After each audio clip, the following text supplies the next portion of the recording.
kalian harus berperang melawan kami? Apa kalian berani melawan kami? Kalau memang berani melawan kami mau mengajak perang, buat arenanya. Rakyat akan siap hadir untuk berperang. Dan semoga Allah Subhanahu wa ta'ala menghancurkan sehancur-hancurnya para pelaku pembantaian 6 syuhada pengawal kami dan yang memerintahkannya, serta para aktor intelektualnya juga yang merestuinya, dan semua yang terlibat dalam pembantaian sadis dan brutal tersebut secara langsung maupun tidak langsung. Allahumma dammirhum tadmira waqtulhum badada wala tughadir minhum ahada ya qawi ya matin ya muntaqim amin ya rabbal alamin. Allahu Akbar. Allahu Akbar. Baju koko Habaib putih present Al-Godi.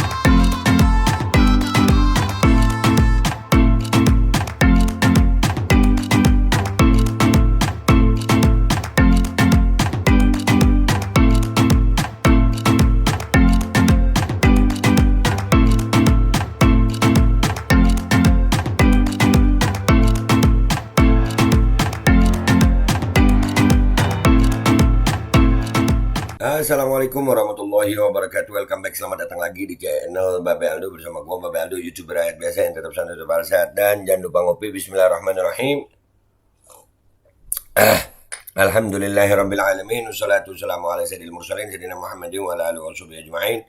Rabbi shrah li sadri wa yassir li amri wahlul 'uqdatam min lisani yafqahu qawli bi nabi wa ali.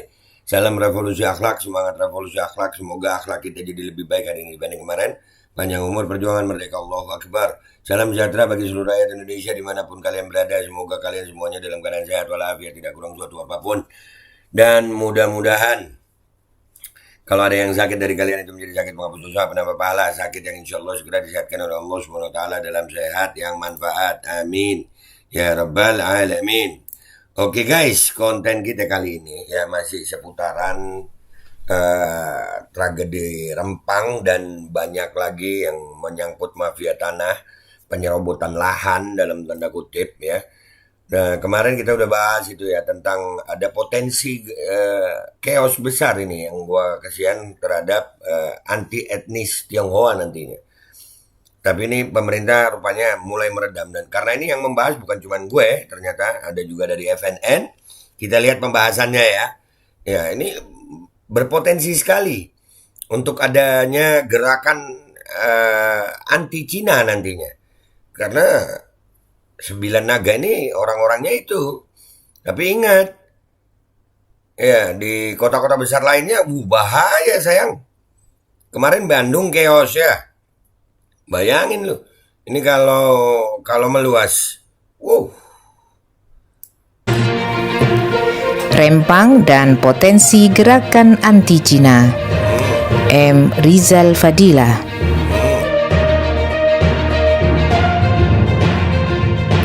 Ya kan? Yang ngebahas bukan cuman gue. Yang ngebahas bukan cuman gue sayang, bukan cuman gue. Banyak ini yang ngebahas. Para tokoh ngebahas. Begitu tampak kekuasaan Jokowi dan oligarki dalam peristiwa Rempang yang mencoba untuk memaksakan pengosongan atau penggusuran penduduk asli Melayu demi memenuhi syarat yang ditetapkan pihak Cina. Perlawanan ternyata di luar dugaan, di samping masif juga meluas, melewati batas 16 kampung Melayu Rempang Batam. Itu yang mereka nggak nyangka itu. Bahwasanya perlawanannya ini meluas, nggak cuma di kampung itu. Gue masih ingat Pulau Komodo ya kan, orangnya sedikit aja, jadi perlawanannya nggak masif. Tapi ini Melayu, meluas sayang. Rakyat pribumi se-Indonesia ikut meradang dan siap membela. Sebutan perlawanan pribumi karena semua paham bahwa di samping penggusuran ini dilakukan demi kepentingan rezim, juga keuntungan besar yang mungkin didapat oleh negara atau investor Cina, baik keuntungan ekonomi maupun politik. Jadilah narasi publik bahwa yang terjadi di Rempang adalah pribumi lawan Cina. Pribumi lawan Cina, itu yang harus hati-hati. Ya, kesian etnis Tionghoa yang nggak ikut-ikutan. Kemarin di Jakarta kita udah angkat, mereka juga kena gusur. Tapi kalau orang udah gelap mata, Ya, bahaya sayang. Pemerintah seolah hanya broker atau alat. Borok di samping sebagai broker juga ternyata terbuka sinyal kepentingan pendompleng proyek di dalamnya. Penguasa yang merangkap pengusaha sering bermain dan berkedok pada kebijakan politik.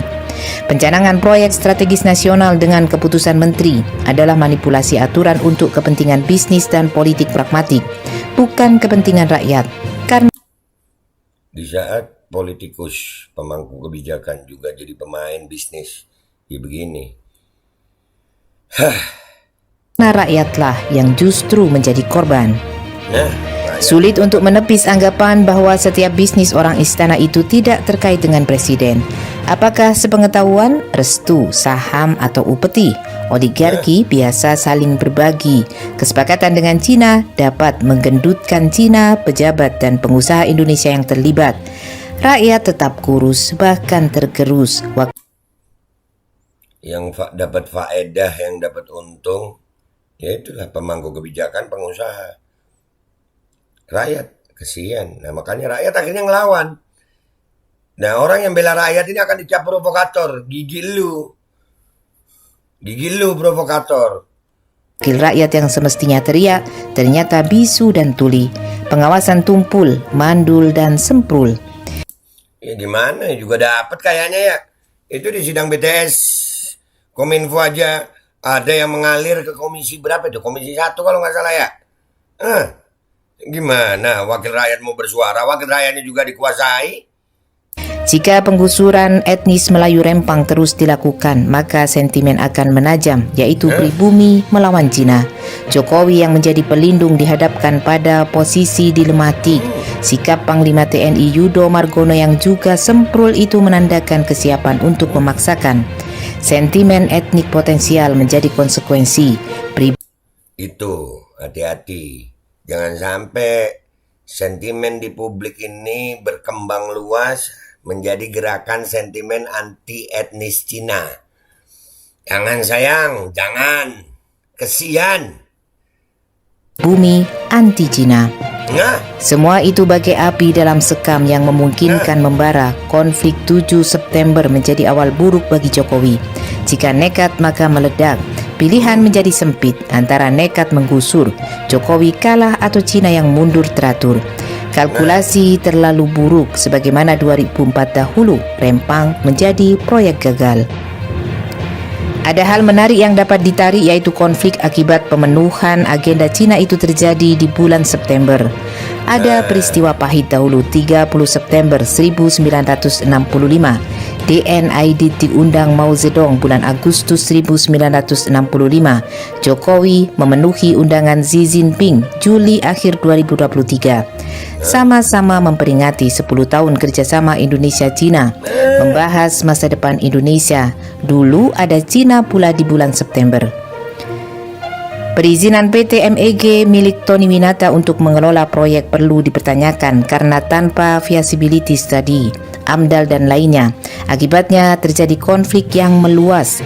Rekomendasi DPRD Batam 2023 masih merujuk pada rekomendasi DPRD Batam 2004, sesuatu hal yang tidak mendasar hukum karena antara keduanya itu berbeda proyek. beda proyek tapi dijadiin dasar hukum. Nah, memang benar katanya Ombudsman tadi. Ya kan? Ini. Kekacauan ini menyebabkan proyek yang dipaksakan masuk dalam proyek strategis nasional oleh Kepmen 7 tahun 2023. Jelas-jelas cacat hukum. Rezim Jokowi harus mempertahankan keberadaan 16 kampung adat Melayu di Pulau Rempang atau segera membatalkan proyek strategis nasional investasi Cina, atau Cina sendiri yang menarik kembali proyek Xinyi Group tersebut. Bila semua terlambat, maka bukan mustahil rakyat pribumi akan lebih hebat melakukan perlawanan. Pastinya begitu, karena makin ditekan. Sebetulnya kan mereka nggak menolak investasi, tapi dipaksakan digusur atau digeser atau direlokasi atau apapun namanya itu. Hati-hati, potensi perlawanan terhadap kebijakan ini bisa meluas menjadi potensi gerakan anti etnis Tionghoa. Hati-hati, stop dah. Apa yang terjadi jika dari kasus Rempang merembet kepada gerakan anti Cina? Semua ini adalah akibat dari Jokowi yang terlalu dalam berakrab-akrab dengan Cina. Semua adalah gara-gara Jokowi. Nah, semua adalah gara-gara Jokowi. Ya, jadi ini ya guys, kesimpulannya adalah gue berharap nih ya, ini kan sudah Rempang alhamdulillah mereka nggak maksa. Tapi kita terus awasi nih, soalnya ya gimana kita mau percaya sama pemerintah yang ya kita tahu sendiri beberapa kali ketahuan berbohong gitu ya. Sampai dasar hukum aja bisa dibohongin kayaknya. Hah? Ya kan? Nah sekarang gue cuma mau ngingetin, rakyat bersatu nggak dapat dikalahkan. Ya, dibengkal, alhamdulillah nanti insya Allah ada beritanya itu. Nah, sekarang Rempang alhamdulillah sudah tertunda, ingat ya tertunda. Kita tetap awasi. Dan buat pemerintah sudahlah. Menangkan rakyat daripada ini meluas menjadi potensi gerakan anti etnis Cina di seluruh Indonesia. Waspada itu, kesian saudara kita yang lain yang gak ikut-ikutan. Gue Babeldo, YouTuber biasa pamit dulu. Wabillahi taufiq walhidayah, wassalamualaikum warahmatullahi wabarakatuh. Waspada itu, jangan maksa, waspadai. Bismillahirrahmanirrahim guys, sekarang ada babe rolen. Babe roti molen. Roti ini dibuat yang pasti rasanya enak ya, ada 3 rasa. Nih, ada pisang keju, ada tape keju, ada pisang coklat. Ini dibuat tanpa bahan pengawet dan melayani pesanan-pesanan kalian yang seputaran Jabodetabek bisa buat nemenin ngopi, buat acara-acara boleh. Dan ini karena gue paling suka pisang keju, ini gue dulu yang nyoba nih. Ya, dia tuh kayak crunchy gitu depannya tuh. No.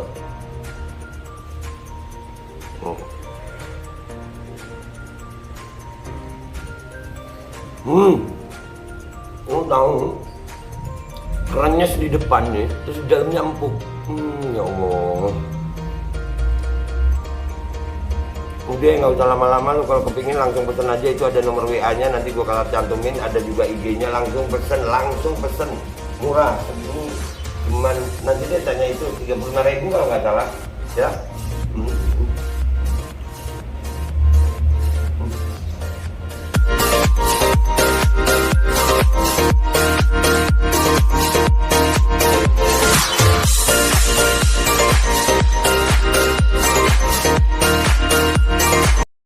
Assalamualaikum warahmatullahi wabarakatuh. Guys, alhamdulillah gue lagi di Jember dan gue dapat produsen Golden Pro MHA Vito.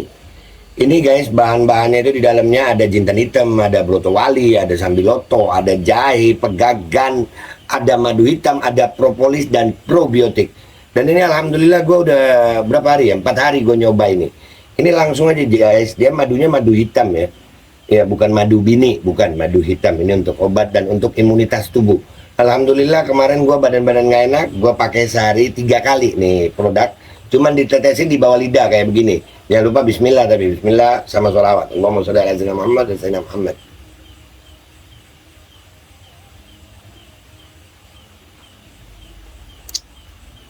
Dah begitu aja, sehari 3 kali.